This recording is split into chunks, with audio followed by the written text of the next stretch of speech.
This is not a test. This is your emergency broadcast system announcing the commencement of another purge of the BS, sanctioned by the First Amendment. Frustration levels 0 to 100 have been authorized for use during this purge. All weapons are restricted. Government officials have not been granted immunity from the purge of the BS and shall undoubtedly receive the smoke. Commencing at the sound of the gong, any and all BS, especially unnecessary goofiness, will be purged without consequence. Police, fire, and emergency medical services will be available, but they will be busy because they too will be watching the purge of the BS. Blessed be those who have already been victims of some BS. May God be with you all. We can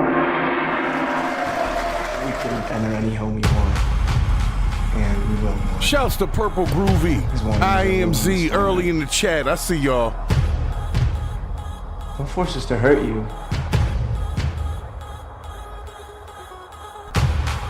Make sure you hit the like button as you step in. Purge.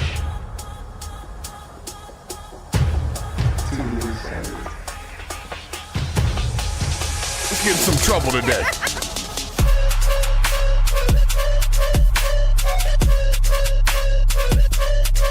If y'all can hear me real well, I want my early number ones in the chat. Let's go.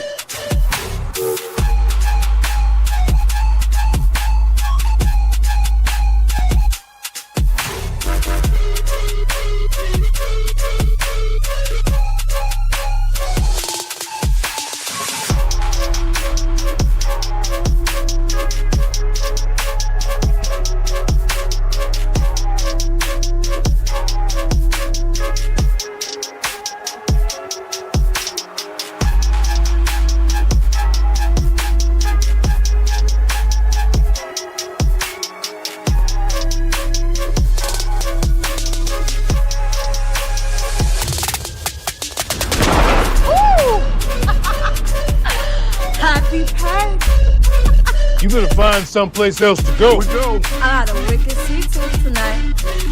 Yeah. And I want my candy back.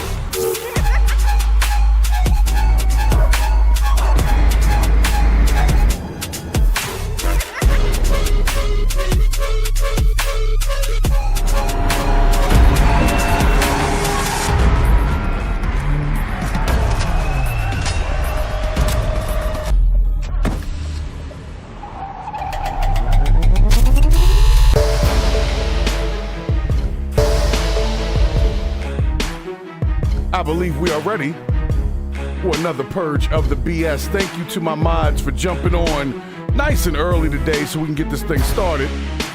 Happy Thursday to everybody. Hope you had a good week. It's been an interesting week, as usual, because we all live here, so you know what I'm talking about. We got plenty of BS to purge for this week. But as we get into it, since we just got started, I want to make sure you guys hit the like. And there's apparently some new feature called Hype that you should see under the video. It says like hype this video. I don't know what it does. YouTube sent me an email about it. So if you could test it out, see what it does, thank you in advance. Now, with that being said, let's see here. We got 40 people in here. I want to make sure the likes are up because We're going to get into this purge of the BS. Thank you once again to our show sponsor, Freeman Services, for putting this thing together. And thank you very much to my mods for jumping in nice and early so I can go ahead and get this thing started. Now, folks, before we get too deep into this purgerific Thursday, in case you guys didn't know, Elon Musk is calling for a boycott of Netflix. Okay? I'm covering it because it's the BS and we must purge it. And apparently Elon Musk is upset because a show is shaming characters for misgendering. Okay? Misgendering. Now, I don't know why we keep coming back to this conversation. I don't understand why it keeps going back and forth. It either is or it ain't. Does it get hard or does it get wet? You know what I'm saying? Can we simplify this whole thing? It is confusing. And people do get a little mixed up. So let's see what the clip is that Elon is talking about. We're going to unpack it real quick. Then we're going to get into our full episode. But this just happened. So if you feel like boycotting Netflix, I'm offering you the opportunity to do so. Whether or not I do it, I don't know. I don't watch the show that they're talking about, so it's not affecting my subscription right now. So anyway, let's do that. See what we got over here. Okay. All right.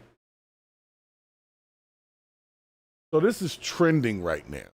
Now here's the thing. I don't even know if Elon has a paid Netflix subscription.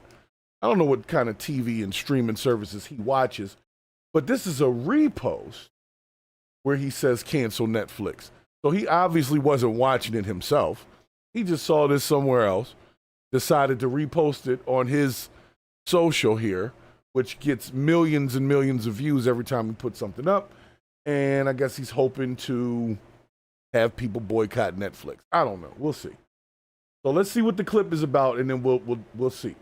Okay. It took a while, but we finally found a file for a Bailey Del Vecchio. Is 32 Burn Hill Road still the current address? Yeah. Have you been giving him fluids? If he's dehydrated, we'll need to place an IV. Have him change into this.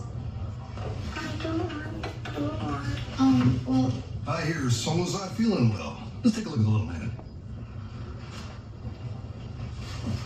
Can I please talk to you two outside? All right, I already have issues. First of all, why is the child and another child the only people in there right now? There's supposed to be adults in there. All right, come on. Before I get too into it. I know that you guys are busy, but as you would see, if you looked at her and not her chart, Bailey is not a boy. And by treating her like one, you are completely ignoring who she is. You're making her feel insignificant and humiliated. And that's not going to help her feel good or safe or calm. All right, so, I don't know. From here on out, please recognize her for who she is. And if at all possible, could you find me a non-blue hospital gown? A non-blue hospital gown? Okay. I mean... Marianne. Dad. Oh, Marianne. All right. Let's unpack this real quick, because they're calling for a boycott over this. All right, there's a couple of things that I have issue with the setup in the first place. First of all, it shouldn't have been a child in the room with a child while doctors are explaining anything. They should have been immediately looking for adults. So that was a misrepresentation of how things happen in the hospital. Also, they could make this point that they were trying to make about the misgendering of this child. Now,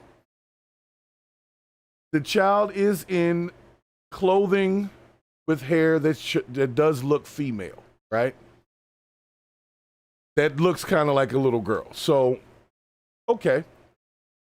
But what are we going for here? Like, I don't know, man. This conversation is so weird to me, because we have so much other stuff going on that to take the time to put this into a television show for people that are paying for streaming services, as if to make a specific point about this. I mean, I get it. There's an agenda. People who live alternate lifestyles want to be recognized for what they want to be recognized for. There's nothing wrong with having goals. All I'm saying is you can't be offended if people don't either recognize what it is you want them to recognize, or if they don't want to say all that. Like if you're a doctor and you're looking at a chart and it says you have a male patient, then you're going to default to male pronouns.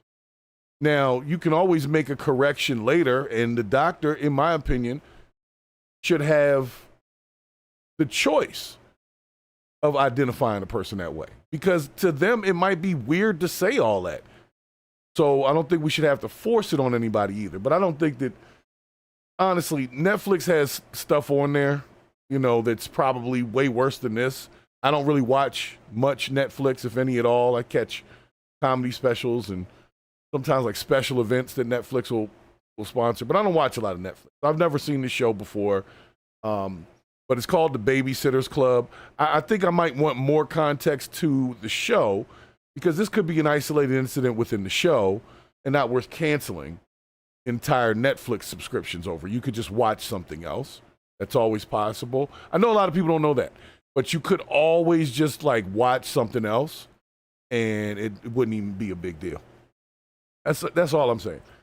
But if you guys want to listen to billionaire Elon Musk and cancel your Netflix subscriptions because of a show that you've never seen before, that he reposted a clip of that he never even watched himself, feel free. Y'all go right ahead and cancel Netflix over what Elon told you to do, over a show you weren't watching anyway. That's perfect. That's how we do around here. So anyway, see what the chat thinks. Chat, do you guys think that show is worth canceling, you know, your Netflix subscription over? Like, I get what we're saying. I get what we're saying here. And I believe in respecting everybody, but to weave it into a show, normally when you do things in a show, everything has a point. It's like a storyline. There's a point to it. So I don't know if the whole show is about this, or if it was just a scene within the show that happened to be like this. I don't know. I'm probably not going to tune into it, especially if this is how it's going, but I have that choice. You know, a lot of us, that's the problem, man. It's like y'all act like y'all can't just turn away from certain things. Now, some stuff is forced upon you. Like if you go into a situation and they got the whole bathroom thing going on where whatever you identify as, you can go use that bathroom, that puts something like directly in your face. You can't avoid it because you're using the bathroom, right? But a TV show like this, you could easily avoid it. Do you need to cancel your entire Netflix subscription? I think Netflix is trying to be as inclusive as possible because they have a very broad base of customer. So, like I said, it depends on, is this what the show is about, or is this just a scene within a show? Because if it's just a scene within a show, that's just a representation of the United States and really the world at this point. You will get a scene like this in the show called life. So, like I said, it all depends on full-blown context. But Elon can go somewhere with that. Elon, you don't run nothing, bro. Just being honest. Why would you want people to cancel Netflix? Like, if you have an issue with a show, let's talk about the show. But some of us like to be entertained by Netflix. You get to be entertained by firing off rockets. So you probably don't need a Netflix subscription. You can just create your own entertainment. And you have a social media that gets out to millions of people that you got to man all the time. So I'm not listening to Elon Musk on that one. I will not be canceling my Netflix subscription because Elon Musk is not the guy that I listen to when it comes to things like that. And I know he's already a little pissed off because of his transgender child. He's been mad about the woke mind virus and all that for years. So anytime he has an opportunity to throw some shots at that group, he'll do so. So ain't nobody listening to Elon. But let's get to the next thing. Ridiculous. Let's see what we got here. Hold on. Let me change my transition back to the Bullhorn, who's pulling up. See if we got for the next one. So let's get into our actual episode. 40 is the new 20, right? And the terminology 40 is the new 20 normally means like you're older, and in life it's like you're younger, which sounds like a good thing, but we're not going to go that route today. It's not a good thing, okay? 40 is the new 20 in this show is basically saying that there are 40-year-old people that act like they're 20. And I mean, like, mentally, they're supposed to be grown, they're not. 40 is the new 20 is where that came from. So for those of you that are here, I just want to say thank you for stopping in to purge the BS with me. This applause is for you. Okay? Oh, that's a lot. That's a lot. That's a lot. You wasn't even supposed to do all that, but that's a lot. So anyway, let's ask the question, right? 40 is not too late to start living your life, but you should have lived a life by 40, if that makes sense. Like, you should have some milestones that have been reached, some goals that you had when you were younger that now you have already accomplished by 40. Not all goals, maybe not everything, but you should have a list of things that you've done, right?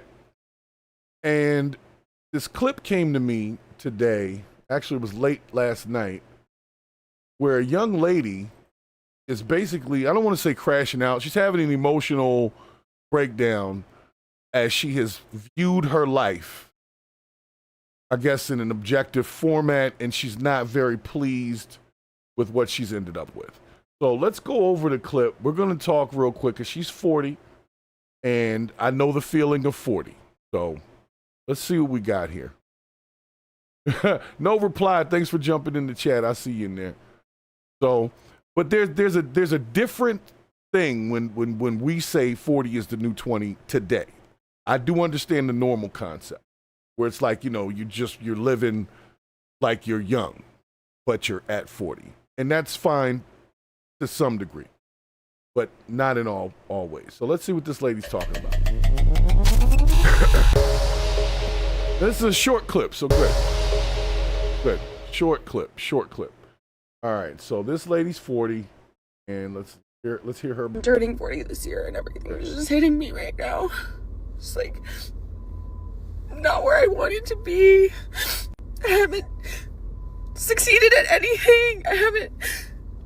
God, have I even tried? Like, I don't even know anymore. I don't know how to do anything. I don't know how to cope with anything, and I don't know how to, I did this whole growing thing wrong. Like I'm supposed to be an adult. I'm supposed to be able to handle these things, and I can't handle anything. This is some real shit. And I literally am just realizing, like, it's been 40 years of this, and like, it's 40 years of just being confused and not knowing and like figuring things out slower and like not like I haven't built anything. I have nothing like to show for this time. I just don't know what I'm doing here, and I'm lost. I'm afraid, and I don't. Okay. Well, I gotta pause for a second. That was very emotional.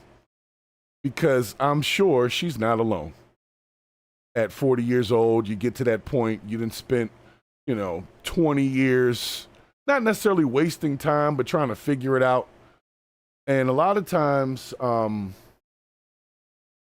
of us don't really get it together until about 40.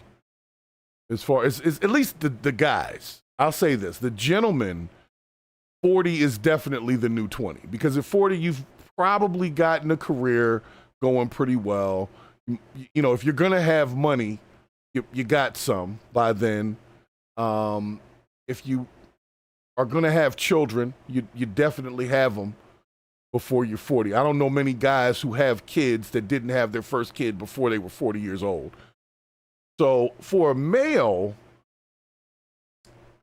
40 is different because for guys, it's kind of like you still got some running left because your soldiers are still working. You're probably just now really getting into your career. You might have bought a house or something by then. So for gentlemen, 40's okay. But for some of the young ladies, okay, especially the lady in this video, she seems like a nice young lady. I'm going to be honest with you. She doesn't seem like she's ratchet and like, a problem in the community. She just doesn't give off that vibe. But she's probably been working a dead-end job for 5 years straight, not really sure what she was trying to do, probably went to college and majored in something that didn't do nothing for her.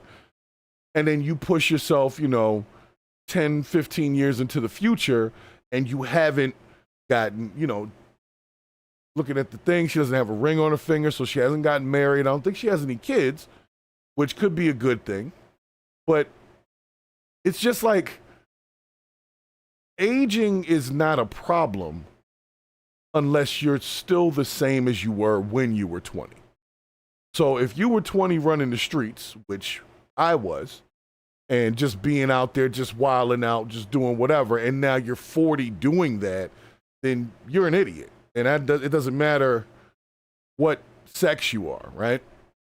But what happens if you trying your best? If you are doing your best, right? And you're doing the best you can, and 20 plus years passes by from the time that you're finishing high school, getting into college and all that. Let's say you don't finish college, right? Or then, you know what? Let's just say you do finish college. You finish college by the time you what, like 21, 22, somewhere in there. So you got 22, you got a major you didn't like, and now you're going to go, 18 years into the future, and you never really build anything. It's enough to make you break down. So I feel for this lady. I really do. Because it's rough out here, man. It really is. It's rough for the women. It's rough for the men. And it's even rougher because we're not able to really communicate with each other. Like, men's expectations versus women's expectations. Two totally different planes. Two totally different love languages. So it's very hard. And then what'll happen, this young lady will link up with somebody, and then like 75% of those marriages will end in divorce anyway. So it's such a slippery slope. But to be out here at 40 feeling like you're by yourself, or just that you haven't accomplished anything. I don't know if she feels like she's alone in her life, but hopefully she understands that there's plenty of people out here to feel exactly the same way you do, ma'am. And, I wish you didn't vent it all out on social media, but it is a topic that most people can identify with, which is basically like a midlife crisis. So, unfortunately, we have both segments of the 40 is the new 20 out here. We got grown-ups that act like babies, that basically act like children. And then we have people who come into their lives at 40 and they're able to build. And so the 40 becomes the new 20 because they got a little bit of time. But keep in mind, 40 is only 20 years away from 60. At 40, you've definitely lived half of your life. Whatever your life's going to be, you definitely at the halfway point. If you happen to make it to 80, 90, okay, but still, 40, you halfway done. And if you're not satisfied halfway through, it's a lot to take in. Pause. So I'm just hoping this lady gets the help that she needs, because she seems like a nice lady. I don't know, she could be a jerk offline, but just the energy she's giving out, she's got a Nirvana shirt on me. She's kind of old school in a way. Normally those are nicer people. She got the nice little curly hair. I think it's hers. So she's not giving off that I just want a bunch of attention vibe, but she obviously wants attention. But if she's really feeling like this, and those look like real tears, her nose is all red and stuff, she's crashing out. This is basically a cry for help. So hopefully she gets the help that she needs, But it is rough out here, y'all. It is rough out here.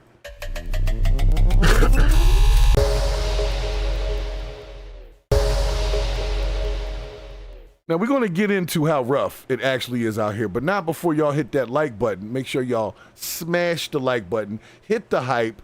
If you want to support the channel, support the show, make sure that you send super chats, make your voice heard from the chat.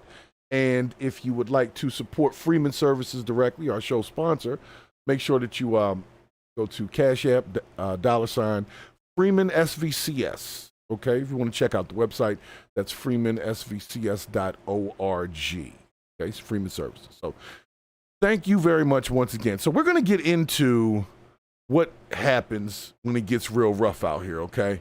I'm bringing on a crowd favorite here for our next segment. So some of you guys are familiar with Grady Judd. Grady Judd is a sheriff in Polk County, Florida, who for some reason has it worked out with the media that pretty much every day he's doing a press conference telling you about some people that he done caught. And because it is Florida, some of the stories and the crimes are sort of humorous, okay? So I want y'all to see this clip. There's things in life you just can't.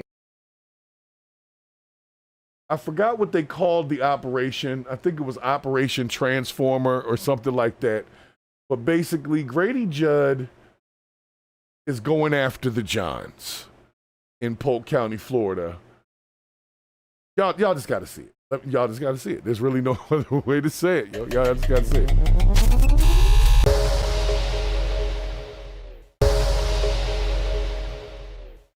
Does this say F around and find out? That's the name of the operation. F around and find out again. So they have a literal operation in Polk County, Florida, Grady Judd, sheriff, called F around and find out. That is, I don't know where they found Grady Judd. I don't know what warehouse they built this man in, but that's pretty funny. And I'll be honest, if you got to work for a sheriff's department, it'd be nice to have a group that has a little sense of humor, but that's actually pretty. So let's see what this is about, because I told y'all it's rough out here, and it gets so rough out here that sometimes people default to hiring folks to do things that they want done. There's things in life you just can't believe. So you order up a prostitute, right? This prostitute lives with his mother, by the way. He's got a massive criminal history, a 21-year criminal history with 31 criminal charges. So you order up a prostitute. Order up. And that's what you think you're getting. Now, when you look at that, you go, wow, that's pretty rough, but, you know, any port in a storm. And then the next morning when you wake up, you find out this is who it really is. Yo. Yeah. We call that coyote ugly. You see, he's laying on your arm. Yo. In bed. You go, well, it was rough last night, but I've sobered up. I think. Yo. All right. I got to pause it here because we're watching this, okay? Imagine these people. You see the people behind them that are listening to this in real time? They're supposed to be, you know, poised. They can't even, you can see everybody's got a smirk or a smile on their face. But the black dude, J. Coleman, you see him, the black dude in the back, this dude right here, look at his face. Oh my God. Yo, check this out. All right, I'm gonna back it up just a little bit. So I'm trying to see everyone in the shot got a smile on their face. I don't see not one person, maybe this little stoic lady in the back with the brunette, but she's holding it in. She's doing one of those, you know, where you kind of hold it in. All right. I wonder if they can see the photos from, yeah, they can, because I know how Grady Judd writes information and stuff on the back. So, yo, look at the black dude again. He got his eyes. All right. So for those that are just tuning in, Grady Judd is warning people about hiring prostitutes. That's basically what this is about. And somebody hired the face that they got on the left there, but they ended up with the person that's on the right in the morning. I guess the night before. Oh man, this is just bad. Last night. Let's just see what we got I've here. Sobered up. I think I'll just chew my arm off and ease away so I don't disturb him or wake him up. All right, so you think you're buying this, you're getting this. He's got 31 criminal charges, and heck, if you're lucky, he doesn't kill you overnight. That was Ernest Holmes from Lakeland. But then you've got Antavion Harrison. Oh! You order up. This is a real professional. $1,000 for full service. $1,000 for this thing. Really? I told y'all it's rough out here. I told y'all it's rough out here. When you paying $1,000 for this dude, it's rough out here, man. I feel bad for whoever is whoever, but I'm just saying, it is rough out here. No condom. This person's already on felony probation. They show up and you go, hey. Next morning, hey. You wake up and there he is. Yo. Now, first off, come on, man. Yo. This is who you end up with. Boy, Grady Judd is trying to give people a warning. It is rough out here, and this is what people are paying $1,000 for. It's no wonder people start selling stuff. If you're paying $1,000 for this dude, I'm not saying I would do it. I'm not saying I would sell my stuff. My stuff is precious. But what I'm saying is, if this dude can make $1,000, now granted,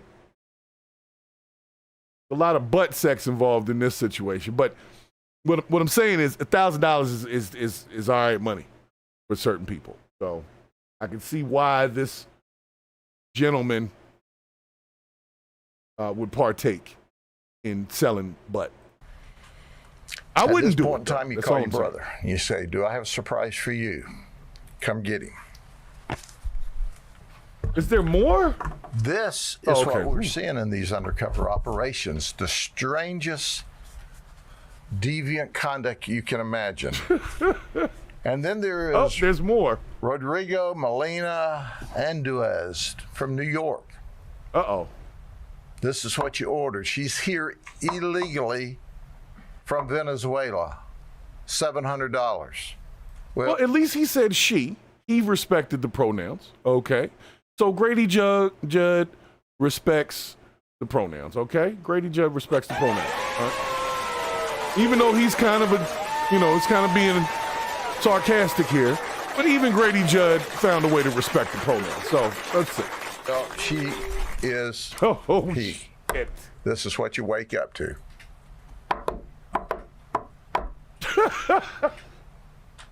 This is what we're trying to do, is protect people from this outrageous conduct, because they have no idea many times when... Hold on. First of all, Mr. Judd, I'm going to tell you right now, they have an idea. They just don't know it's that bad. You see what I'm saying? They have an idea. They just don't know it's that bad. It's rough out here, man. And these folks are getting some money for... And I'm pretty sure the people know that that's a dude. Like, I don't think they're being fooled. I think the fact that the amount of makeup and stuff and the wigs and all that can make a person look totally different. And that's males and females. I know some women that look totally different with no wig and no makeup. Some of them look just like these dudes. Some of them do. So you might not be super surprised when you wake up. Just being honest. Just being honest. I feel like these people knew what they were purchasing when they purchased them, and they were looking for a good time, I guess. And so even though they woke up next to a dude, they knew that that's who they was getting. And like I said, I know some women that do the same thing. They take their hair and eyelashes and makeup off, and they look like a dude. Not all women, obviously, but there's some masculine-looking women out there. So this isn't much different than what you would get there, except this woman has a penis, which definitely changes the dynamic, okay? So be careful out there, Johns. They're getting you with the makeup and the hair. They're getting you. And Sheriff Grady Judd is apparently arresting those people for doing that to you. He feels bad for the guy. This is rough out here.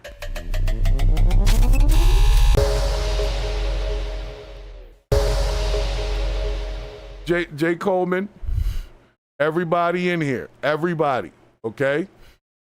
I'm not promoting prostitution, because you know how the algorithm gets with us on this channel. Shouts to my man Sonny Brick stopping in as well. Brick's good to see you, man. But yeah, I'm just saying, I know some ladies that look just like that. I hate to say it. But y'all, it's the same thing. It's the same thing. It's catfishing. It's catfishing. It's catfishing, yo. Sorry. Okay. All right. Y'all be careful out there. So let's get into some police stuff, okay? Since we're in Grady Judd's area. And since Grady Judd is at least somewhat entertaining, we're going to go to a police interaction that's not as entertaining. Special shouts to Sonny Bricks with the super chat over there. Sonny Bricks put in, good to be seen, bro. Man, it's, it is good to be seen, right? Because it is crazy out here right now. That's why I'm softening it up with this other stuff, because it is butt naked berserk right now. Jay Coleman is over here putting out his standards of how he engages in solicitation. This is why I can't have live chat replay, because that is literally him saying, well, I want to check up. What are you checking up front? You going to have somebody drop trial in front of you? You want to check up front like that? Is that what you mean? I don't think you're going to do that. I don't think you're going to do that at all. And if you do, that's more power to you, but it's rough out here. Let's look for the indicators, the Adam's apple, Or if that's your thing, if you want a sword fight, hey, joust your ass away, man. Have your fun. Okay? I'm just playing with you, Jay Coleman, man. Thank you for stopping in. So anyway, let's get to these police. All right, let's get to the police. It's rough out here. It is rough out here. All right, so the police apparently were trying to de-escalate a situation. They apparently didn't do too well with it. We are going to cover it briefly. We got 2 clips here, so let me load them both up. Let me put both loads up. And hey, be more like Sonny Bricks, folks. You see that super chat? See, Bricks supports channel. Because that's my man Bricks. Known this dude since we was teenagers.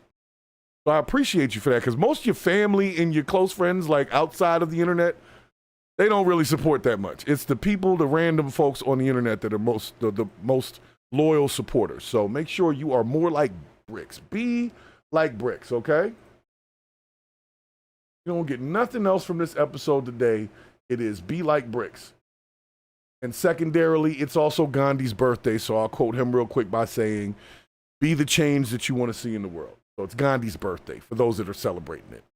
I don't know what you do for Gandhi's birthday, like drink, or do you just meditate? I don't know. But anyway, this clip came down the pipeline yesterday with an officer it looks like he's overreacted. Let's just see what the hell he's doing. And let me load the second clip up first so I don't have to come away from it. Hold on. Yeah.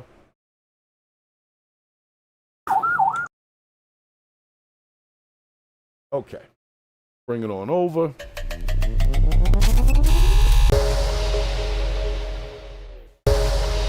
All right, so let's see what this guy's about. Bro, come here. Come here. Yeah, you see. Get down. Oh, you're about to get no, you can't get on the ground. What the fuck? Get on the ground. Oh, those are kids. All right, go ahead. Hey, sir, can you call the cops, please? Hey, call the police. I am the police. What are you doing? Get the fuck on the ground. Yo, hey, stop. Hey, damn. Stop. George, stop. Ooh. Okay, this is wild. Okay, so I don't know what these kids were doing. I do not know what these kids were doing. I do see that this officer, he doesn't look like a regular officer. He's got on deck shorts and shit and some Skechers. You know what I'm saying? So maybe he's on duty doing something else. Maybe he's an undercover or something, but he just doesn't look like a regular patrol officer or an officer that was called to the scene of whatever this is. So he's grabbing a bag from these kids. I wonder if he thinks there's a weapon in the bag or something. Let's see what's up. Stop. Hey, no. Stop. Do not shoot. Why are you putting on? Get on the ground. Why are you doing what? Get on the ground. Okay. Bro, what are you doing? Get on the fucking ground. Okay, he's definitely a real sheriff, but I don't think he's on duty. I don't know if he got out of a car. Did he walk up the street? All I'm saying is these are kids, and I'm still not sure why he's doing all this. But it's obvious he's not responding to a crime because there's no other officers there. So this isn't a call response. There would have been at least 2 officers. You would have seen some flashing lights and shit, you know? So he's taking it upon himself to do whatever this is. And he's taking it upon himself to wear these goofy-ass shorts, too, while he does it. Look at this guy. You can't take him serious. All right, let's see. Why are you putting on? Wow. Why are you doing what? Wow. Get on the ground. Okay. Bro, what are you doing? Get on the fucking ground. Yo, help! Help! What, dude, what are you doing? Hey! Why are you pointing that gun at me? Dude, what are you doing? Hey, help! Yo, he got on the Wallies. He got on the Wallies, yo, the low-cut Wallies. He's definitely not on duty with this outfit and these shoes on. So I don't know what context I need other than exactly what the kids did that got him doing all this, but this is definitely not a sanctioned operation. This is not a Grady Judd sanctioned operation that he's taking part in. He is probably just coming outside his house, and he the police, and he's just trying to run shit. That's what I'm seeing so far, because this is definitely not the police issued footwear. Okay? Help! Mom! Mom! Mom! Okay. Mom! All right, son. Okay. Mom! He's dragging him! Yo, what are you doing? What are you doing? Now! Dude, what the fuck is your problem? Mom! Ow! Mom! Stop! Yo! I'm going to tell you right Call now. the sheriff's office.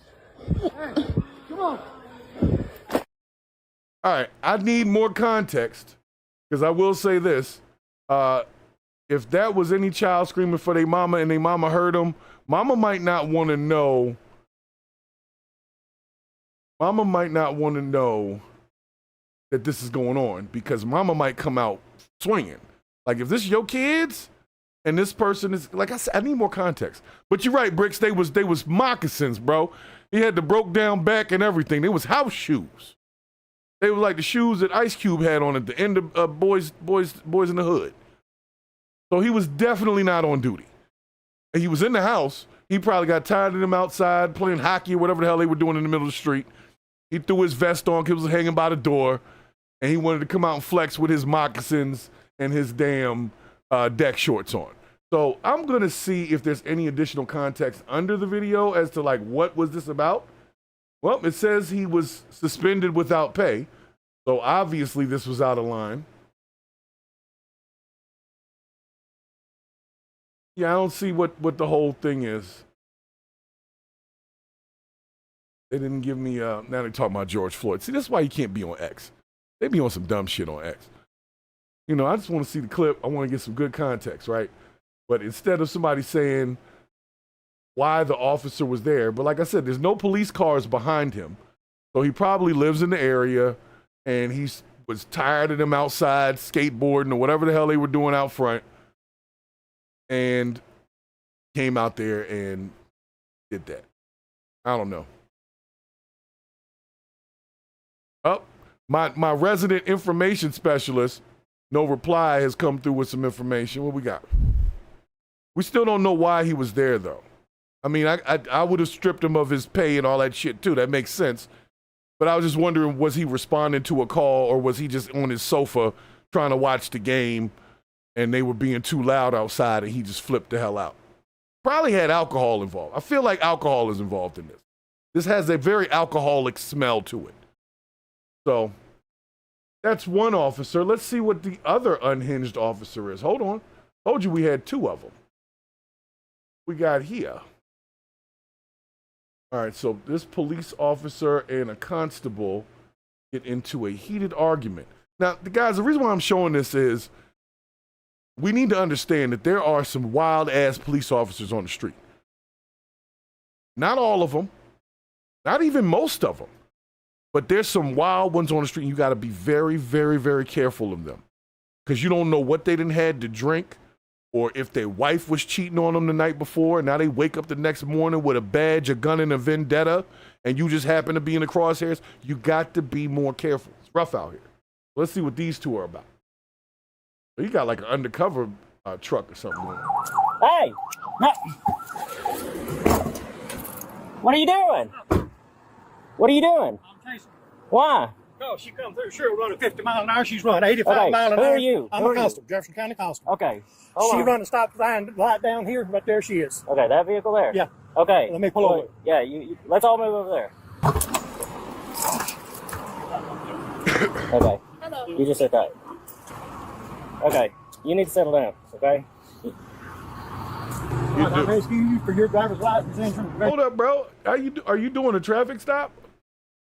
He doesn't have jurisdiction. Well, he has entitlement and privilege apparently, so he does have jurisdiction. Hold up, before I move on.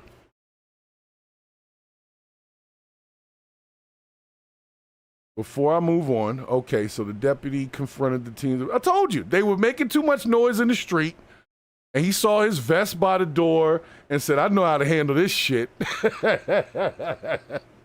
And he went outside with flexing his freaking moccasins and his deck shorts with his little vest on. He had the whole vest on with a leisure outfit. Like, you're not even believable. That's kind of like this guy. He's got a regular gray t-shirt on. You don't even look like an undercover. You look like a weird old man. Let's see what's up. Registration several times. You run 80 miles an hour coming up Highway 15. You run this stop sign light right down here. I was scared. You're not in a police car. That is a police vehicle. You're not in a uniform. How do I know that? There's so much going on out here. How do I know that? Don't holler at me. You are yelling at me. Here, do me a favor. Just back up. You're in my town now. You're going to back up when I tell you to No, back up. don't start, Understand baby. me? Don't start. Back up. Uh-oh, don't start. You need to chill out. You need to chill out. Just go over there. No, don't you tell me what to do. Go. I was going to give you a warning. Hey, do you know what jurisdiction you're in right now? Yes, I know. So back up. It don't matter. I come into this jurisdiction with my lights on chasing her. Yeah. I have every right. That does not look like a police vehicle. I don't care what you think. Understand? Well, I will say this. This does not look like a police vehicle. So the young lady has a point. And y'all have heard the stories about people impersonating cops, pulling over women, and sexually assaulting them. So I can see why she might have been a little leery about that. So the other officer, I'm commending the other officer because he's not backing down from this. He's over here. He's like, yo, you need to chill out. That doesn't look like a police car. Like, if you want to give somebody a speeding ticket, that's one thing, but you weren't on patrol doing speed anything. You said something about her running a stoplight. You're going to need some dash cam for that, bro. So, yeah, he's definitely out of line. Let's see where this goes. Back up. Let me tell you something, buddy. 606. Give me a deputy out here. Yeah, get a deputy. Get back. I'm not arguing with you. I am conducting this stop. Go over there. Don't tell me what to do. No. She has been nothing but trouble. She pulled away from a traffic stop. Okay, and I'll figure that out in a second. Right now, you're in my town, okay? So you're going to chill out. You're not even in your jurisdiction anymore. You didn't call in. I was out of my jurisdiction. Did you call in a stop? here? Did you let county know that you were coming? No. No. He screwed up. Exactly. So I don't know any of this is true. Well, you can sit back and wait. What you want to do? You understand? Go. I'm not arguing with you. You Go. ain't going to argue. I promise you. Now let's take it back just a little bit here, right? I don't know who the officer is that's the initiator, but I got to give it up for that officer, man. I'm not gonna lie, because most officers would have just stood back and let this man have at it with this young lady, and I would venture to say that she probably didn't get any charges. Face is blurred out, you know. But there is a problem here. It's like when you give certain people this power, this badge, right? You give certain people a badge, and they just start acting a freaking fool. This guy, like I said, he's got on a T-shirt. He's in a Ford F-150, maybe. It doesn't even look like an F-150. I forgot what kind of truck it was. What kind of truck is it? Go back to this thing. Yeah, it's like a F-150 or a GMC Sierra or some shit. But it doesn't look like a police car. I can see why somebody would not know that that was the cops. And he gets out a little hot. The other officer is there, so he should have deferred to the other officer knowing he was in a different jurisdiction. But this dude just was very pissed at this lady, probably because she had a nicer vehicle than him. I don't know what she was driving, but it seemed nice. It looked like a X5 or something, one of them BMW trucks. So this is part of the problem, guys, is we got unhinged officers that don't even think about the fact that they don't even look like cops. That they're out of their jurisdiction or off duty like the first guy, bothering people on the street, probably couldn't get anything to stick because of what actually happened. Same thing with that other officer. I'm glad he's off the force, but this guy's an OG. That means he's been this kind of cop for quite some time. Probably has a reputation for being an asshole in his actual jurisdiction. And he rides around in an undercover vehicle messing with people. So, I don't know, man. I don't know. Jake Holman said no department has a 2002 Sierra on their fleet. GMC Sierra. Yeah, it looked like that. That's crazy. So hopefully the lady is okay, but she's probably going to sue the hell out the other department for even having that guy on. Hopefully he got fired too. I hope everybody in the last two clips got fired.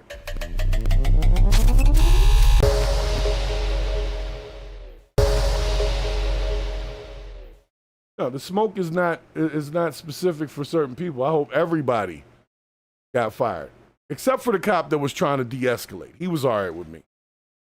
But it could have just been a good cop, bad cop kind of situation. Like he might normally be the asshole in the situation, but because the other guy was so much bigger asshole, he paled in comparison. And the competition was who's the bigger asshole. So he was like, hey, let this guy be a bigger asshole. A string of car break-ins over than me. So, so let's keep it moving. So in that last one, I don't know if it would be a 40 is the new 20, but the whole point is people who are older with a young ass mentality, immature older people. Okay. So I guess that last cop definitely fit the bill for that. So our next clip / topic, this sounds like something I might like. It says some parents catch charges for their kids' crimes. Y'all know how I feel about bad parenting. So this might be right up the alley of Purge of the BS. We love when bad parents get consequences. We love that. Make sure you hit the like button. Make sure you hit the like button. And there's supposed to be, like I said, on the vertical, there's supposed to be something that says hype. You're supposed to be able to hype the videos. I got an email about it this morning. And they said to tell people to hit the hype thing. So if you see something that says hype it, okay? So parents were charged after teens are among 3 arrested in a string of car burglaries. Let's see what we got.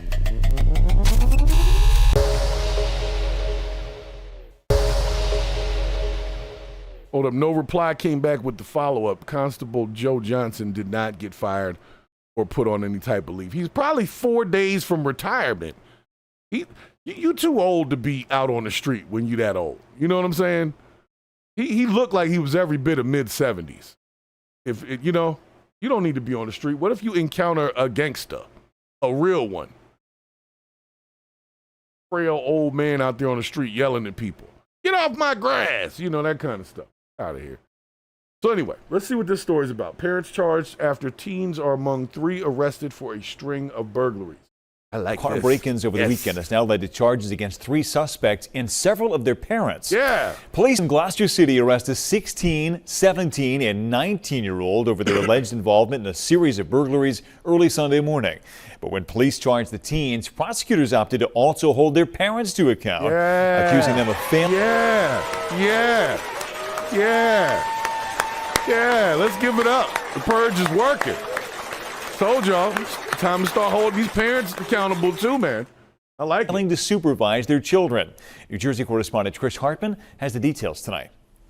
3 arrests were made after the alleged thefts from vehicles, but the parents of the juvenile suspects were also charged. Police say it's an effort they've been using for quite some time to cut down on juvenile crime. It was early Sunday morning, around 1:30. Surveillance video shows 3 people walking near vehicles in the Highland Park section of Gloucester City. Police say it was these 3 who were arrested a short time later for breaking into cars and stealing things. You can see one trying to access cars in a driveway across the street, running from the house when a light goes on. Denise Glassman says her son-in-law's car was hit, left unlocked on Saturday evening. That's when he called the police and found out that they had got his car along with all the other cars on the street. She says credit cards were stolen out of it, and his bike was also stolen out of the driveway. His kids were upset. My grandchildren are very scared now that... All right, so it sounds like they were walking around checking doors, car doors, to see what was open. Doesn't sound like they were breaking windows to get the stuff. They were getting what we call the low-hanging fruit. Walk down the street, check the handle. If it pops open, 30 seconds or so of searching through the car, see what's in there. Might be some change, could be some weed in there. I don't know. Depends on the car. And then they keep it moving. So that's what they were doing. So I thought they were breaking windows. Seems like they're opportunistically stealing, which doesn't make it any better, but it does minimize the damage to properties. There's that there's going to be somebody coming to take their things. Police say several vehicles were burglarized over the weekend. 3 suspects were taken into custody. 2 juveniles from Camden, 16 and 17 years old, and 19-year-old Wesley Hunter from Cherry Hill. Hunter had outstanding warrants and was turned over to Camden County Police. The juveniles were released to their parents, who were also charged with failure to supervise their child. If somebody came to my house and said my kids did something wrong, I would take responsibility. Absolutely. These parents need to take responsibility. The police chief says the charge typically involves an appearance in municipal court and likely a fine. Folks in the neighborhood say they're relieved to hear about the arrest, but are still taking precautions. So between the dogs and the Ring camera, we just watch out for each other. You know, it's a small little neighborhood that we live in, and that's what we do. All right. So I guess the lesson in this one is more about locking your freaking car doors. But I do feel that there's some progress being made where if your kids are out late doing dumb stuff and they're minors, that you can get some charges, but it sounded like a very mild charge. Doesn't sound like there's any jail time involved in it.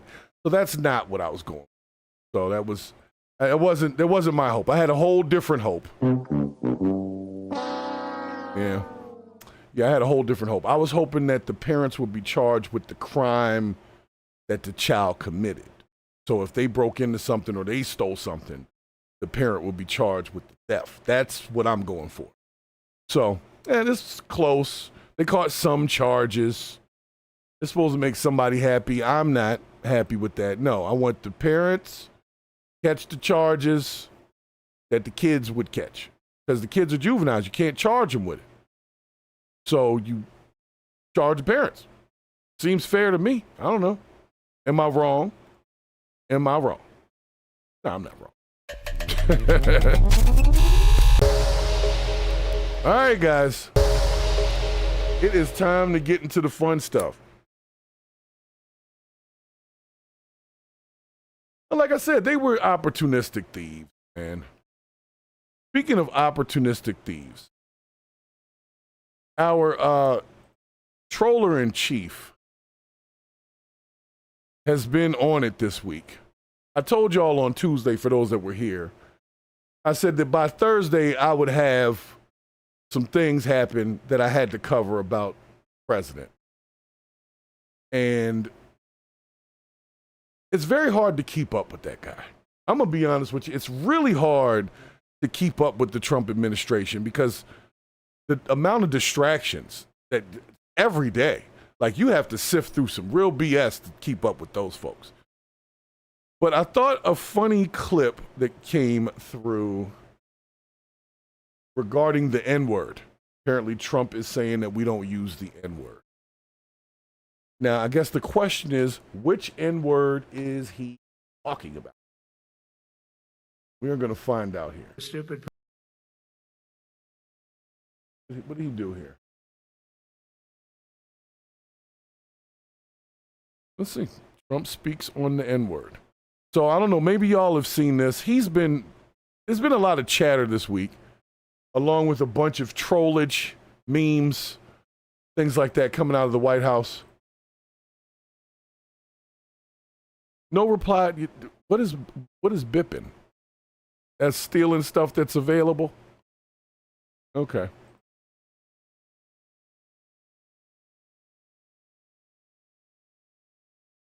Well, it depends. I don't know what bipping is, but I'll tell you what. They don't charge juveniles the same way that they charge adults. You can get charged with a crime, but you won't do the kind of time that you would do as an adult making the same choice. And it's because you're a child. Your frontal lobe or whatever isn't formed correctly. So, but anyway, let's see what the hell this Trumpster has to say about the N-word. Thing.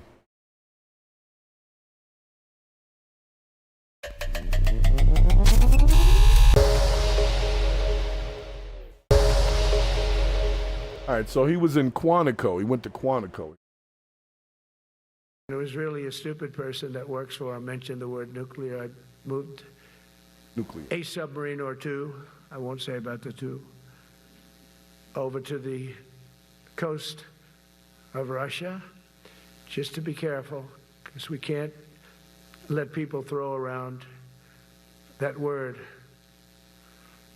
I call it the N-word. There are two N-words, and you can't use either of them. Can't use either of them.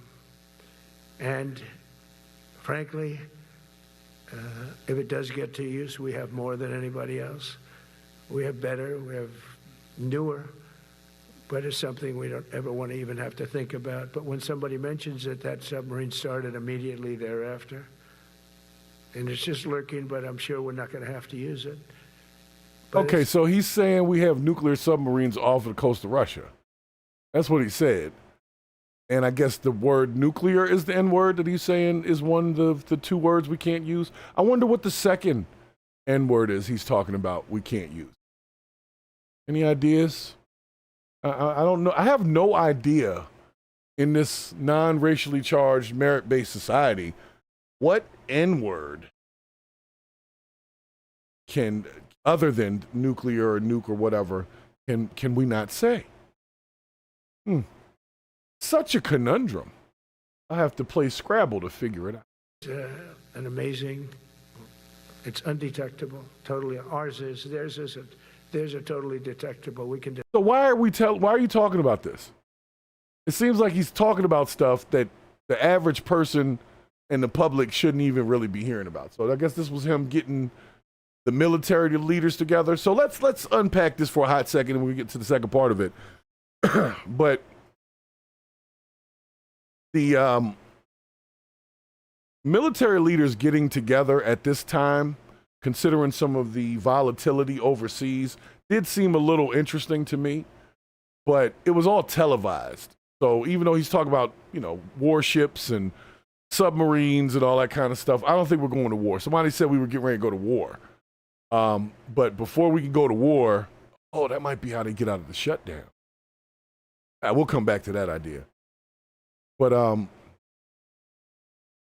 yeah, I don't know. I don't know here. Like, I feel like they do a lot of this stuff for the cinema of it, but if we need to be worried about something, could you tell us? You see what I'm saying? Like, you're getting all the generals together, you got everybody talking, and I just wonder sometimes if maybe they're just not telling us that they're mobilizing for something else. Like, why do you have nuclear warships off the coast of Russia right now? What's going on in Russia? How much does the gas cost to keep that ship going? That's all I'm saying. So let's see. What was the second one? The second one was apparently, what was this, Hegseth? Frankly, it's tiring to look out at combat formations or really any formation and see fat troops. All right, I'm going to pause that right there. Hold on. Because Hegseth is under fire right now because he used the F word. And apparently the F word is fat. So let's listen to the clip, see how he got in trouble.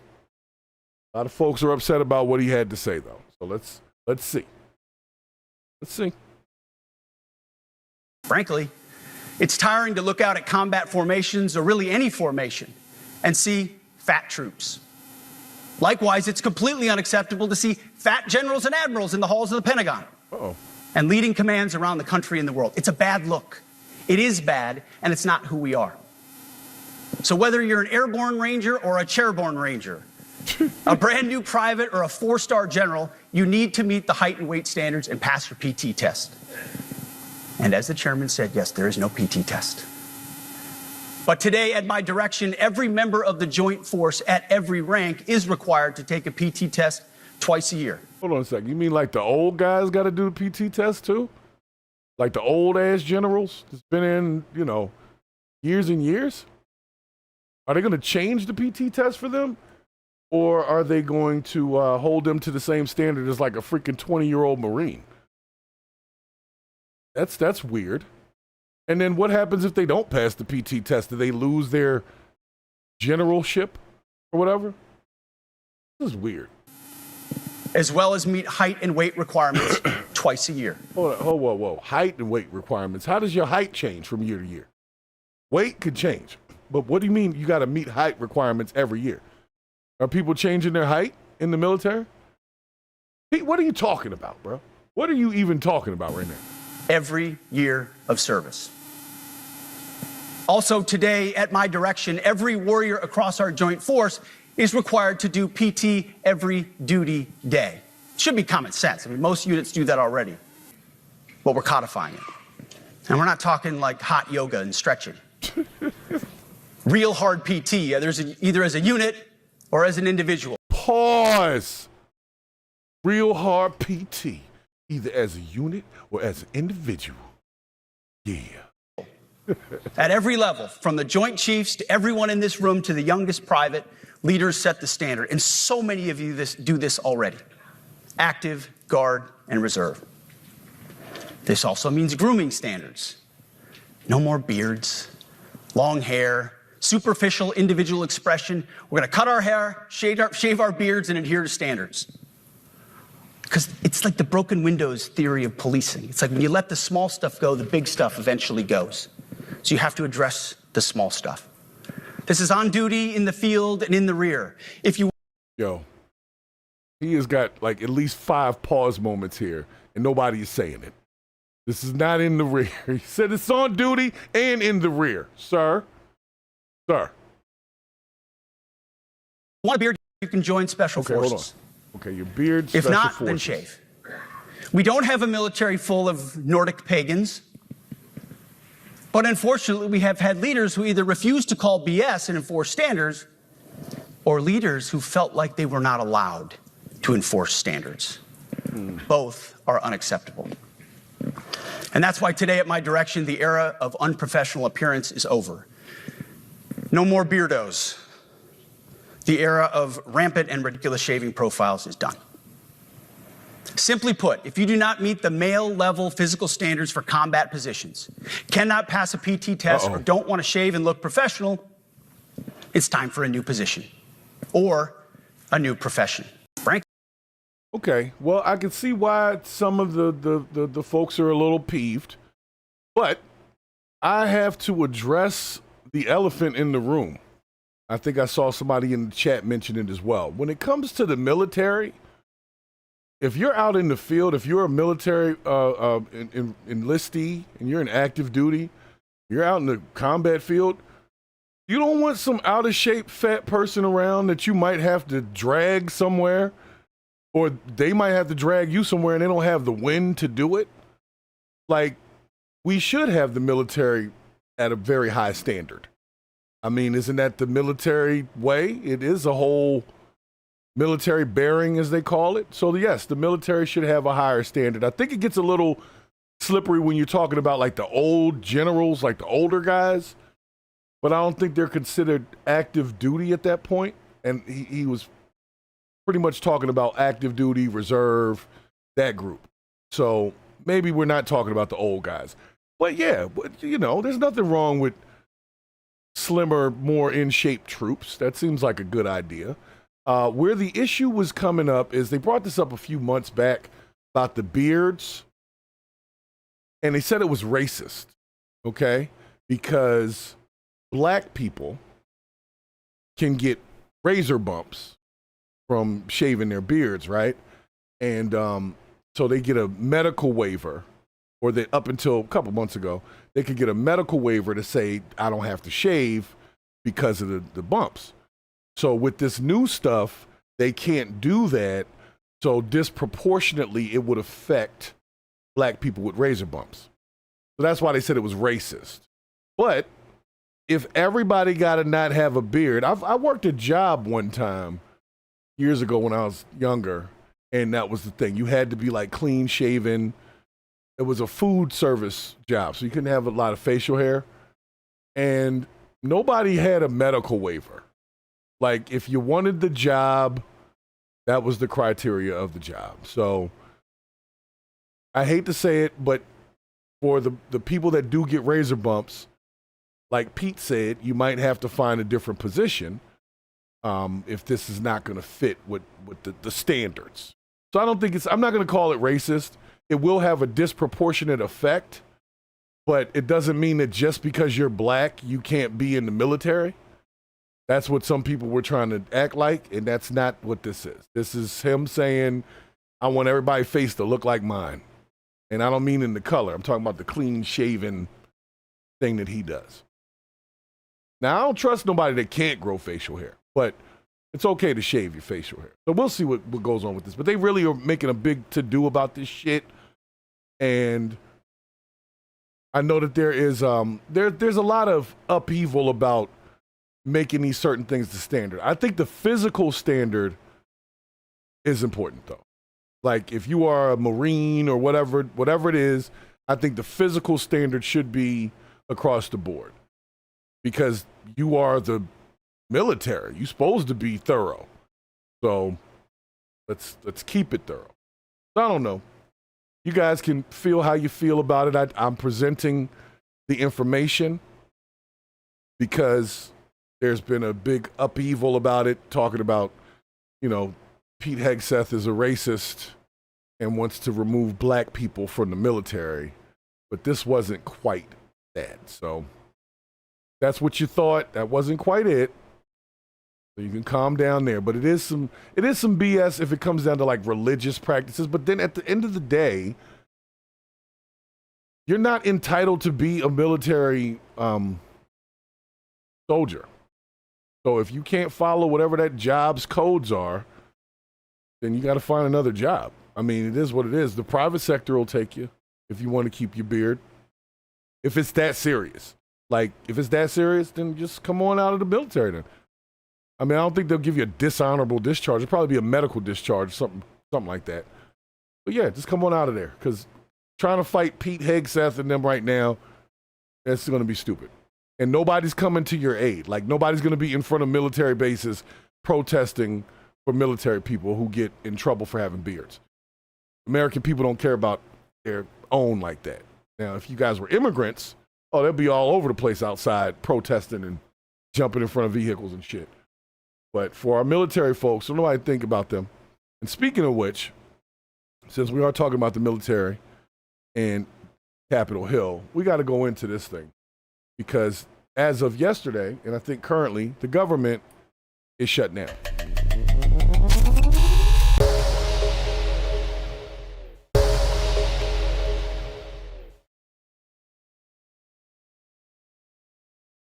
All right, so you guys may be aware that the federal government went through a recent shutdown, or not went through, but let's take a look now at Capitol. Hold on a second. They are going through a shutdown, and there's a lot of mixed emotions about it, because we're getting different information. One side's blaming the other side's blaming the other side. Democrats are blaming Republicans are blaming Democrats, the independents are blaming everybody. I mean, at the end of the day, let's just be real here. When the federal government shuts down, the people that are voting to keep it open, they're not losing pay. Like the Congress people, their pay doesn't get touched. So the sense of urgency isn't really on them like that. Like, they make it sound like that. And then they get in front of the press and they talk their shit. But at the end of the day, they don't really care like that. So making sure y'all understand that.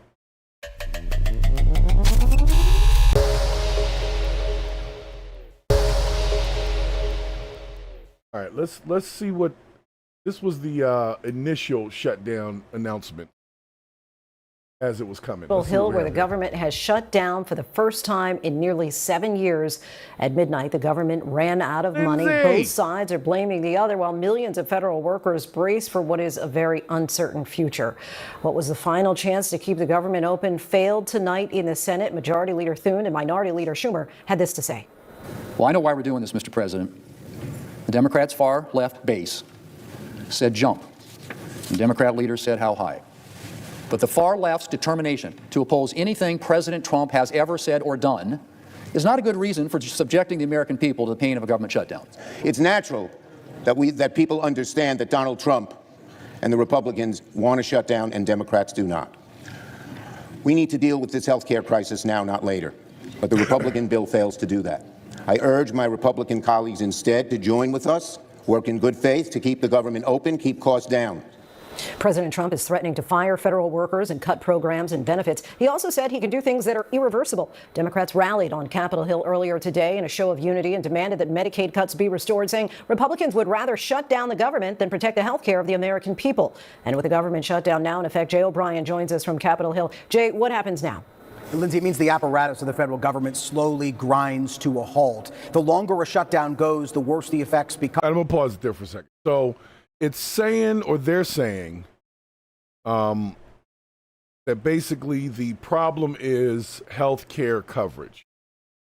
I've heard it's for illegal migrants as well as American people. I believe that conversation was already had, or I thought that conversation was already had, and they weren't touching Medicaid or whatever it was, right? Or they already touched it.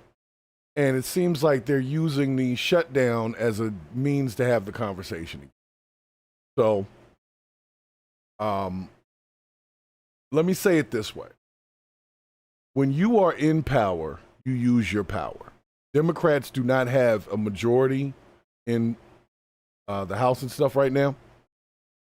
So if they do have an agenda that they want to get passed, they use their power, their filibuster, their numbers, to try to get these things passed. So if they truly feel that some coverage is being removed, they're doing the only thing they have in their options bank right now is to do what they're doing. So I'm not saying they want a shutdown. If they're trying to work for something, and they're all in unity over that, or most are in unity over that, this is the only way they can do it. Like, there's other than just trying to have a conversation later about it, but if they're trying to get something done now, this was the only leverage they had.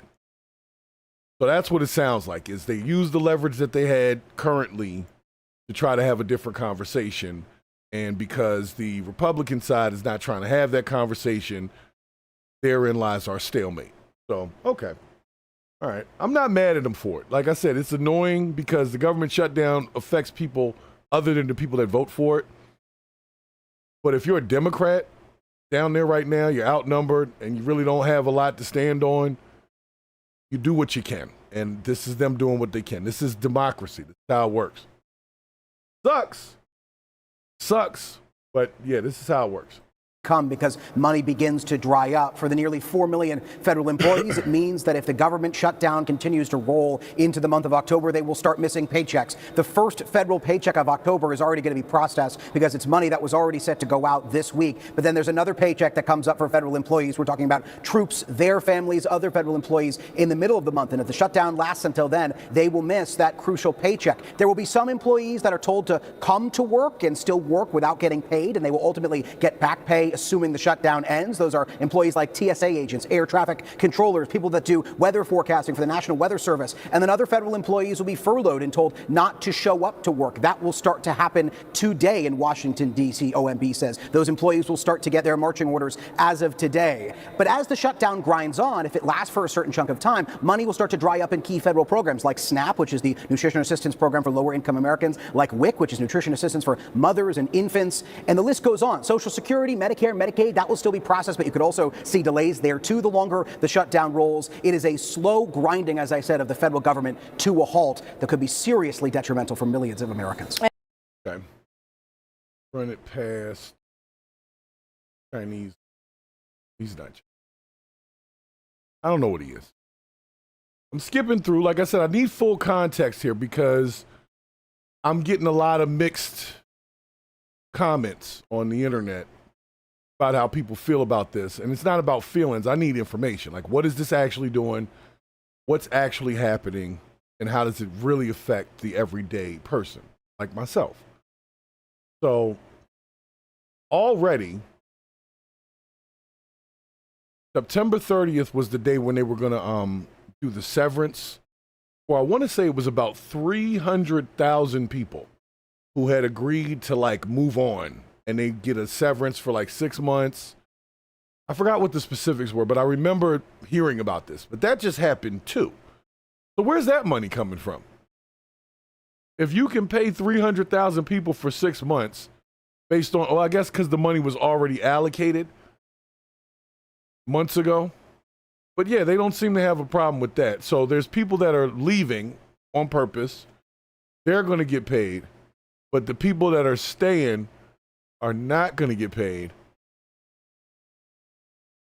Seems a little backwards. Let's see what Senator Andy Kim has to say. But so far, it just definitely sounds like some bullshit. Because of 300,000 people just left on the 30th with severance pay for 6 months. We heard about months ago. We knew this was going on. Nobody was paying attention to it. Nobody was talking about it 3 days ago. But that still happened. They never came and said that wasn't happening for those 300,000 people. So there's 300,000 people that are no longer working for the federal government that are getting paid right now. And there's millions of people who do work for the federal government and are not getting paid right now. Okay, all right.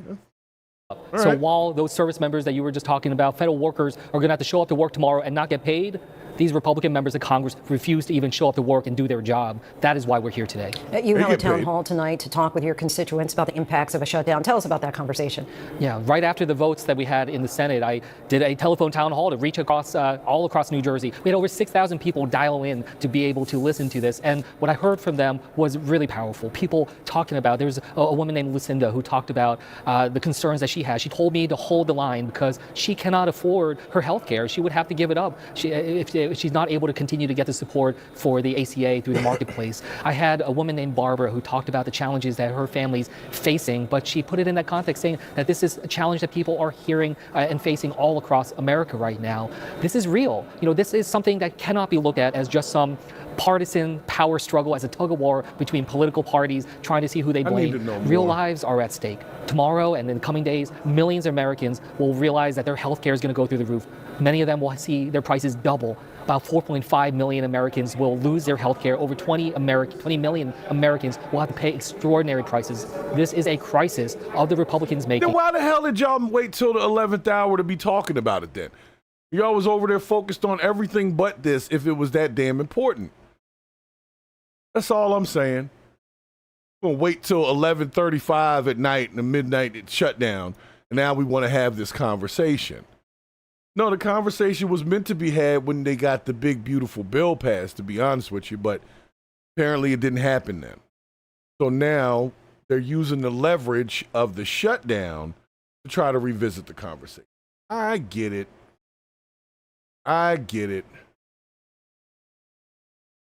And that's the thing. At this point, we need to be honest about what's going on. Everybody's got their agenda that they need to, okay? But what lays in the balance is the American people, the lifestyle and livelihoods of American people. The job market is shit right now. They did a report the other day. They say, yo, keep your jobs. If you have a job, do not quit your job, because the numbers are lying. It's not a whole bunch of work out here. And even if there is work, it's not for good wages. Not a livable wage. It's not $65,000+. You're going to be making $35,000. Too much to qualify for help, not enough to be helpful. You see what I'm saying? So the shutdown situation, it brings me to the whole where's the middle ground here, right? If one side is 100% sure that they want Medicare coverage to be untouched, but I believe, just from what I'm hearing, that there's an inclusion of illegal immigrants in something that's causing the back and forth. And at this point, I want my government to get paid.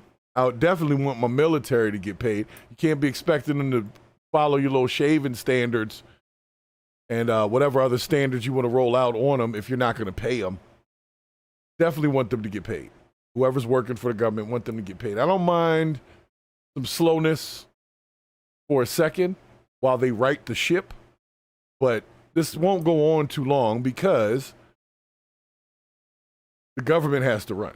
And they got money. They always have the money. They just whether or not they want to spend it.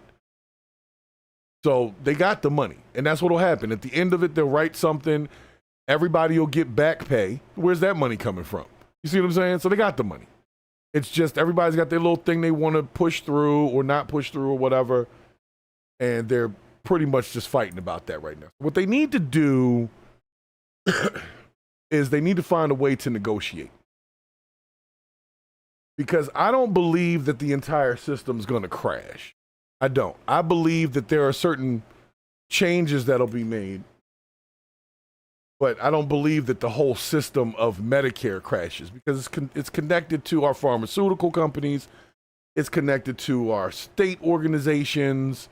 I mean, there's a lot of fingers in Medicaid, so it doesn't crash out. Just some people would not have it. And the less people that have those programs, the less those companies can bill the federal government or state government or whoever's providing the financing. So there's money to be lost in people not having it, if that makes sense. Not necessarily on one side, it looks like it's money to be gained, and it is because they're not paying for covering these people. But then those people are not being covered through federal government. So when these companies are trying to bill for them, they won't be able to bill the government for them. So they're going to lose money too. So there's a lot to that. That's an interesting one. But I want to tell you this. This thing, this little shutdown, has made our Democratic Party decide that they need to find new leadership. And I've been warning y'all for months. Actually, it might have been almost a year at this point that I've been warning everybody about this push to get folks behind AOC. Now, I know AOC is crazy. I do.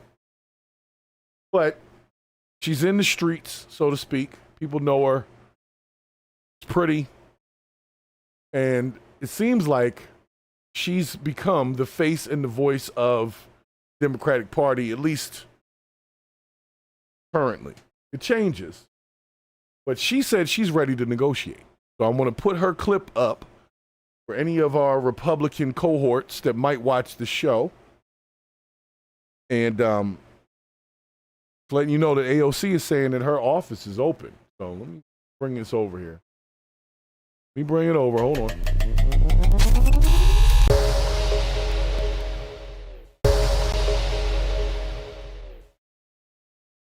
I don't know. Y'all like AOC? Anybody in here a AOC fan?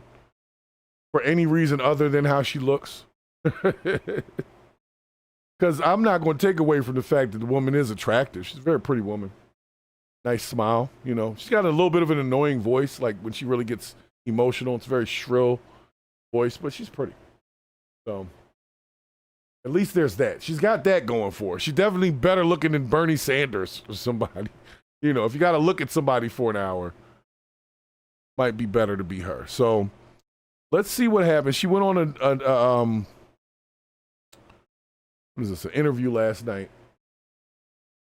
and decided to let everybody know that she's ready to negotiate. So let's see what she got. Sorry, I got to bring it over here and then.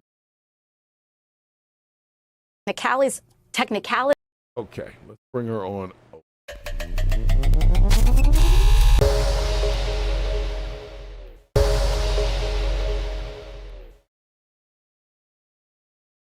Got here. Of this. But what is important to understand is that the way that you honor an agreement and the way that we honor our fight for health care and to define and to also protect everyday Americans' ability to afford their health care, to cover their kids, to defend Medicaid, those are the same mechanisms that we use to defend our rule of law, to defend the federal workers that we are trying to protect in this shutdown. You know, Donald Trump is trying to play this bluffing game of, well, maybe what we're going to do is hold all the federal workforce hostage and fire everybody. Donald Trump has been firing everybody. We saw this with DOJ. We've seen this at the State Department. We've seen this at the Department of Justice. They are firing everybody. They are completely eliminating the federal workforce. And in order for us to stop this madness, we have to put a stop to it. And we have to stop enabling their abuse of power, including their use of rescissions. And when we're fighting on their health care, it forces them to act in ways in accordance with the law in other ways, too. Let me ask you this. There are some people I have seen who have the following theory of why Senate Democrats have not cut a deal where they give 8 votes and move along. And that is that Chuck Schumer is worried about a primary challenge from you and is worried about the politics to his left flank. And so because of that worry about a primary challenge, he's going to shut down the government. Ergo, it is AOC's fault that the government's shutting down, or that you're somehow the kind of fulcrum of this. And I want to just ask you straight up, like, are you planning to primary challenge him? Do you think that's why he's doing this? This is so not about me in this moment. This is about people being able to insure their children. And I will say, because I saw some senators speculating about this, and I saw some Republican members of Congress saying, oh, well, if we have this shutdown, it's because of AOC. Well, if that's the case, my office is open, and you are free to walk in and negotiate with me directly. Because what I'm not going to do is tolerate 4 million uninsured Americans because Donald Trump decided one day that he wants to just make sure that kids are dying because they don't have access to insurance. Well, hold on a second. Are kids dying already? Is that what happened? You know, hey, everybody's entitled to their opinion. I don't know. Like I said, there's some context missing in all of this. But at least AOC she said she's willing to negotiate. Let's let her finish. That's what's not going to happen. And so if those senators think that we're having a shutdown because of me, they're free to enter my office and negotiate, because what we're not going to do is allow all of millions of people in this country to not be able to afford their insulin and their chemotherapy. So come strike a deal with me if that's what they really think is going on. There is, over the last week, it seems a lot of people, and I include myself among them, feel like a sort of rising sense of alarm about the aggressiveness of the sort of authoritarian aspirations of this government, essentially firing a U.S. attorney to replace him with a patsy who will indict a political enemy. The continued threat of using the military on American citizens, the ordering the troops to Portland and then backing up because it was 5-year-old B-roll. I don't know. Do you feel the same way over this last week or two? Does it feel like continuity to you? Are there conversations in your caucus about what this last week has meant? I think there's two things that are happening at once, and this is something that's very important for people to understand. One, there absolutely is an unprecedented abuse of power, destruction of norms, erosion of our government and our democracy in order to prop up an authoritarian style of governance. That is happening. However, they are weaker than they look. And it is important that we remember that, because what they rely on is the impression of power, the perception of inevitability, in us giving up in advance to say, oh, what's going to happen if I stand up, etc. Nothing's going to happen. They rely on that perception of inevitability and power so that people comply in advance and acquiesce in advance and give up in advance. And at the end of the day, Donald Trump is at record levels of unpopularity in his tenure. The Republican House is at record levels of unpopularity. They are underwater across the board. Yeah, but they're not voting against that shit. So you say what you want, but they've still voting with them. So unpopular as they may be, they still sticking the party lines and getting stuff pushed around. So. And they know it. And that is causing them to double down in public, but it is backfiring. That is why, whether it's a shutdown, whether it's all of this, they want us to blink first. And we have too much to save.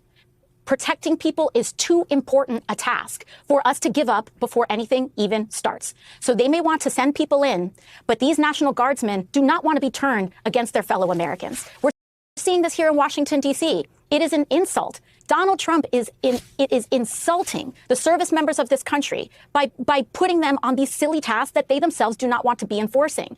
And so we have to understand that standing up matters, that our voice matters, to not give in to the cynicism, because that is what they rely on in order to perpetuate this idea that they are that they have total immunity from consequence. All right, I'm gonna stop her there. Okay. Look, at this point, I'm going to say this. She definitely didn't answer the question about primarying against Chuck Schumer. So I will venture to say that there is some truth to that. Because, like I said, people are looking for a change, whatever that change may be. Sometimes it's Donald Trump, sometimes it's AOC. Either way, something got to give. Because right now, like we said, yes, the military just got paid their monthly check for October. But there's hundreds of thousands of people who work in federal offices who've been sent home. That's who I'm a little more worried about initially. If you've ever worked for the federal government during a shutdown, the federal government also has a number of federal contractors. Federal contractors are normally the first ones to go. So if you're under a contract, a renewable, 2-year contract, your contract is going to end. So that there are some reaching areas that people are not considering that'll be affected before the military. The military, I thought, had funding anyway. They probably still have money from whatever they had before. So I don't think we're going to have a problem with the military. What I worry about is contractors. I'll be honest. That's the first line of who gets fired is federal contractors. And that's a lot of people whose livelihoods have been based on contracting with the feds. So I need to know more about exactly what the hell this Medicare thing is. If it's a whole bunch about covering illegal migrants, then it's going to be a stalemate because, the Trump administration is trying to deport people every day. They don't want to take on additional bills for supporting illegal migrants. So if that's what the fight is over, because that's what I've heard in some forums, then that's not going to move. That's not going to move. So we're gonna see here. Like I said, I wish the best for AOC because she's from New York, and I love New York, and I like to see a lady doing the right thing. She's not horrible. Like she may not be the smartest person you've ever met, but she's also not out here on the streets selling cooch and robbing dudes and drugging their drinks and stuff like that. So, there's that. But I don't think that she would win if she went up against like a J.D. Vance. America wouldn't be ready for that. She'd do well. People would, they'd do like they did with Kamala Harris. They'll have people thinking she was going to win. But at the end of it, so she would have to put the right person as her vice. And maybe, but I think she should just keep doing what she's doing. Stay in Congress. I think she's more effective there for whatever her agendas are. If she was trying to run for office, they'll make her look bad, and then we'll never see her again. So whatever good she has to do, I would like her to keep doing it and stay in the Congress area. Fight the good fight, AOC, because I don't know what's really going on, but if it's really something serious and you're down there fighting the good fight, I want you to keep doing that. Okay, that's what democracy is about. Maybe I don't agree with everything she has to say, but at least she is fighting the good fight down there. So, I don't know, man. I don't know. I really have to look further into it because I'm sort of on the fence about this whole thing because it could be one group just chose the wrong time to have a conversation that the other group is saying they could have had later, but I would believe that the other group would probably not want to have the conversation later because they don't want to have the conversation now anyway. So that's kind of some BS. But then there's the point of, hey, we got a whole federal government that needs to be run. If we're hinging it on illegal migrants' health care coverage, that just seems un-American to me. What about the American people? So I will dig into this a little further because the shutdown just happened. It just started.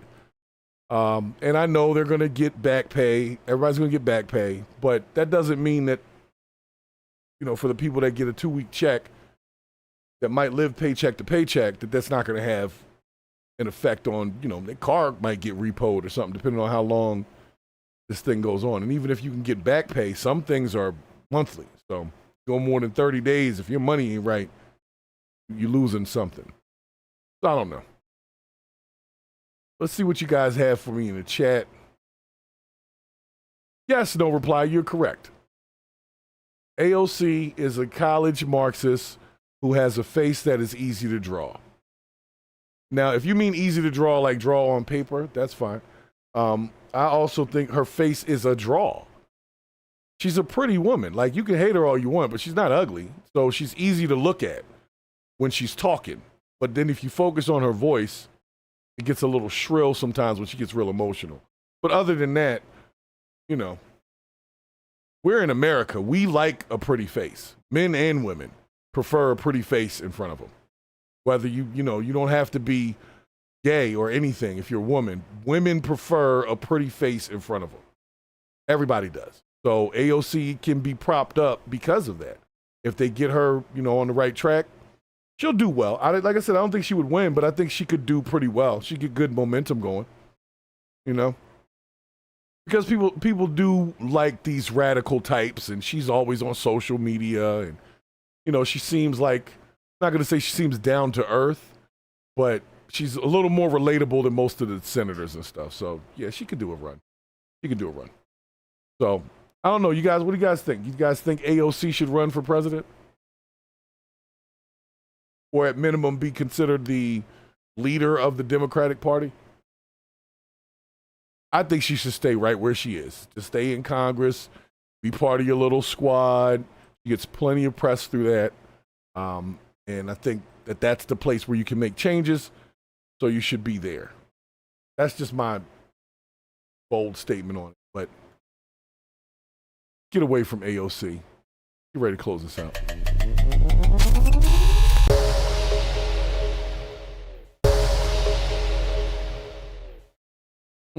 All right. Well, guys, we are 2 days into our government shutdown. I have a few friends that have already had to deal with some, going home and furloughs and so on and so forth. So we're going to see where this thing goes, because that's all we can do. Because the government people are not the ones that are taking the pay cut. It is us, the regular people. And I mean, we covered a lot today. We covered accountability, some controversy, a little bit of chaos with the police officers. But at the end of the day, we definitely had to purge this BS, because this is the world we live in. At times, it does feel like cinema. At times, it does feel like, are we even really here? Or is this some weird social experiment that we're all just taking part of? And to a degree, I believe it is. And Jay Coleman, like I said, I have my opinions on AOC. I'm just saying, visually, she's easy to look at. So that's one thing that will play in her favor going forward. Not saying she's the best looking woman in the whole world. I'm just saying, if you put her up against most of them senators, them old fuddy-duddy Karen looking ones, killing them. So the Democratic Party, if they prop her up correctly, they might be able to get some headway, but I just don't see it as like she could win the presidency. But you're willing to, and I'm all for anybody trying. I'm all for goals. I'm just saying, it seems like it'd be a waste of money and time. But anyway, let me give my shout outs out here. And make sure if you enjoyed the episode, you like the content, make sure you support the content. Make sure you jump on the Discord as well, which I'm hoping the link is up in the chat somewhere, because I can't pull it right now. But make sure you join the Discord conversation. All my mods, y'all, all the mods should be in the Discord. If nobody else mods, y'all need to be in the Discord. But let's make sure that we have this together, guys. 40 is the new 20 as a concept today. Had to do with people with young-mindedness, but they're older. And I think we've seen enough of that today. I think we've seen that from our president with his trollage of Cory Booker and the Mexican hats, the sombrero thing. Like, this is the government. Let's stop trolling each other like this. It's very elementary. And meanwhile, we still didn't get the Epstein files, and gas is still too damn high. So while you're playing around with your social media accounts, White House, POTUS, everybody, meanwhile, the American people out here still struggling, still wondering where their next meal is coming from, some of them. And so I don't have any time for y'all to keep bluffing and bullshitting. Let's get back to the table. AOC said her door is open. So let's go ahead and work that out. Got the holiday season coming around. And I think the last shutdown was a Trump shutdown, but it was only about a month. So that first month, the ones you got to look out for are federal contractors. So if you're contracted with the feds right now, I'm hoping the best for you, because I know that's where they start when they start cutting. They start cutting the contract. So nonetheless, Jay Coleman said, compared to Pelosi, she's gorgeous.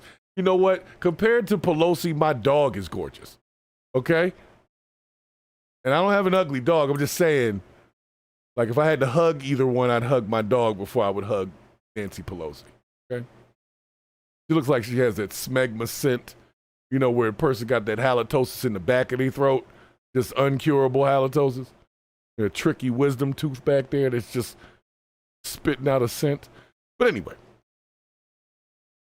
So make sure you check out our shop on freemanservices.org/shop if you want to support the company and support our show sponsor and support Fair Chance Employment and Hiring Tactics. So that's what we get down with. We're trying to make sure everybody has an opportunity out here.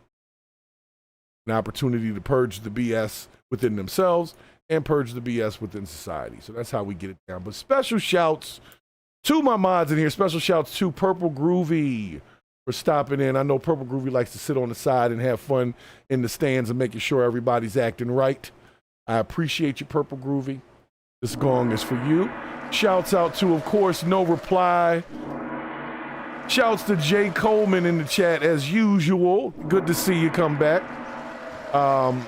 Special shouts to IMZ, Al Bond, all my mods, everybody. And special shouts to Abyss Music Group that just subscribed. Thank you for that.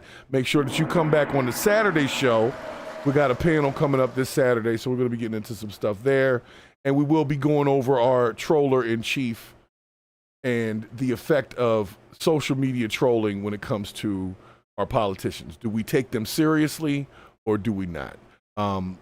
Make sure you come back for that Saturday joint. Let me see who else we got. Al Bond, of course. That's my sergeant at arms. He's the master of the moderators. People just don't know that. That's my guy, though. That's family fan. That's a real family. And I appreciate you, Al Bond. Al, I appreciate you, bro. You've been supporting the channel since we first started this thing. And out of close family members, you would probably be the only one that's done that. So I do appreciate that. Sticking with us, man. Sticking with us. So anyway, you guys enjoy the remainder of your day. Go out there, do something productive. Because if you're not part of the productivity of this world, then you are part of the negativity of this world. And if you're part of the negative, that, my friends, is the bullshit. We out. Peace. Yeah.